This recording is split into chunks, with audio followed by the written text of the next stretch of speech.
Valerie Bertinelli shot from obscurity to instant fame in 1975 as one of the main characters in the hit television family comedy, One Day at a Time.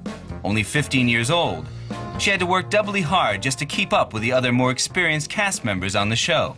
She was easily the youngest in the group, and she, with great deference to the older actress, she was the daughter in the family.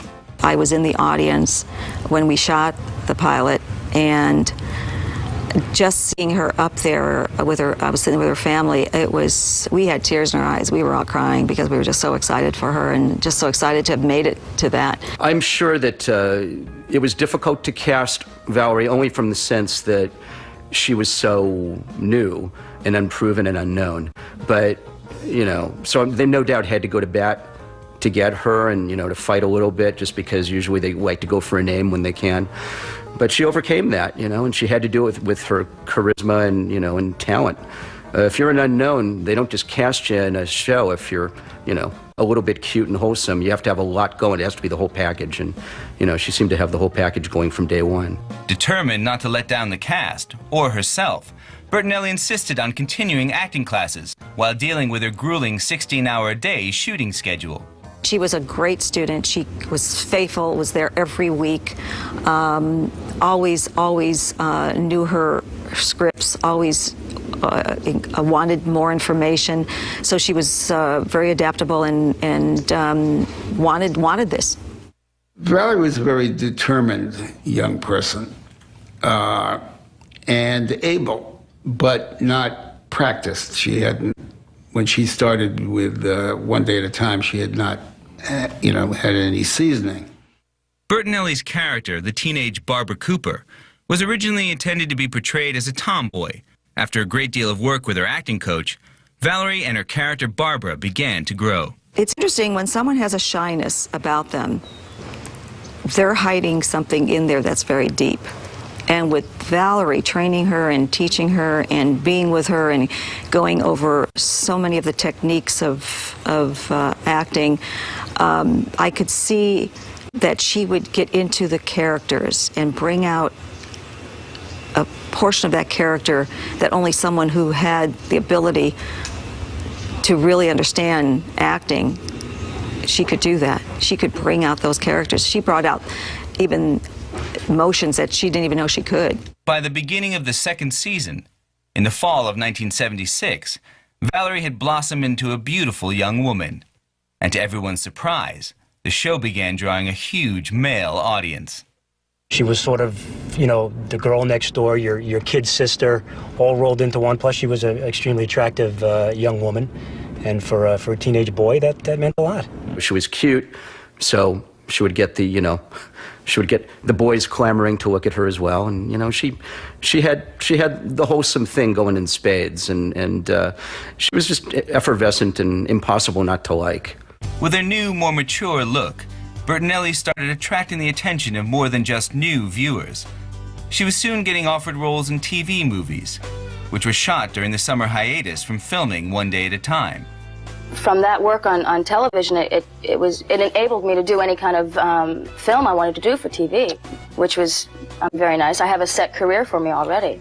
I think she's done some remarkable things, some remarkable dramatic work. I mean, I think lovely actress. By 1980, the 20-year-old star was well known in Hollywood circles.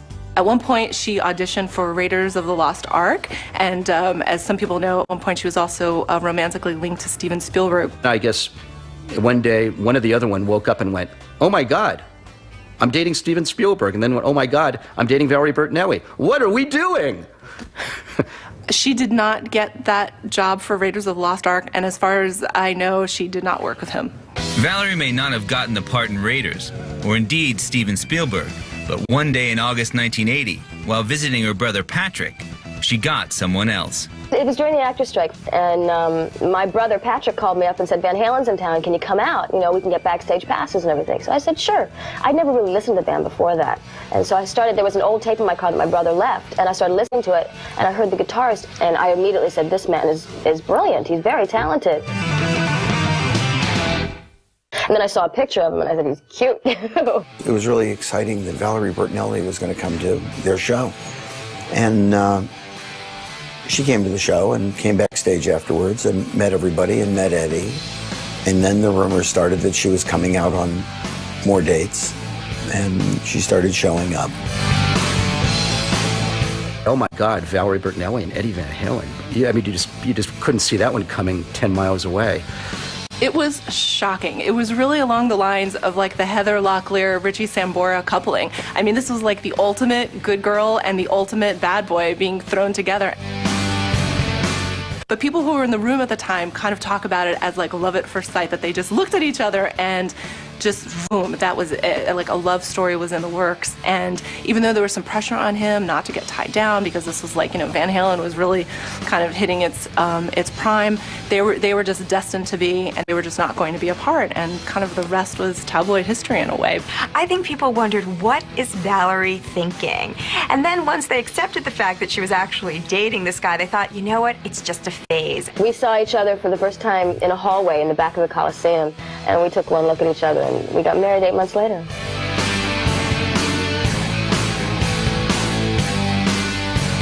From that moment on, the pretty-faced starlet and the notorious rocker were virtually inseparable.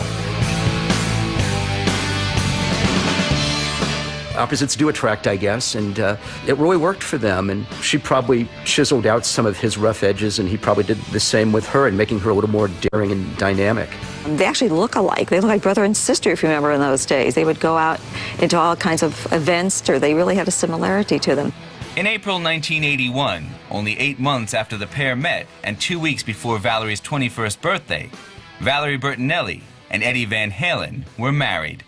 I think Valerie's marriage to Eddie Van Halen shocked a lot of people. I wouldn't even say surprised. I think shock is a better word. People have this image, and that's what happens when you're on TV. You have this, especially with Valerie, who had a very wholesome image, marrying the raunchy rock and roll star. It was like suddenly this whole different side to her of like, wow, maybe there's a little bit of a wildcat beneath that demeanor. Valerie Bertinelli was at the height of her career on One Day at a Time. However, her marriage to bad boy Eddie Van Halen was now getting all the headlines. Was her new, edgier image about to open new doors? Or was her love for the rocker about to ruin everything that she had worked for?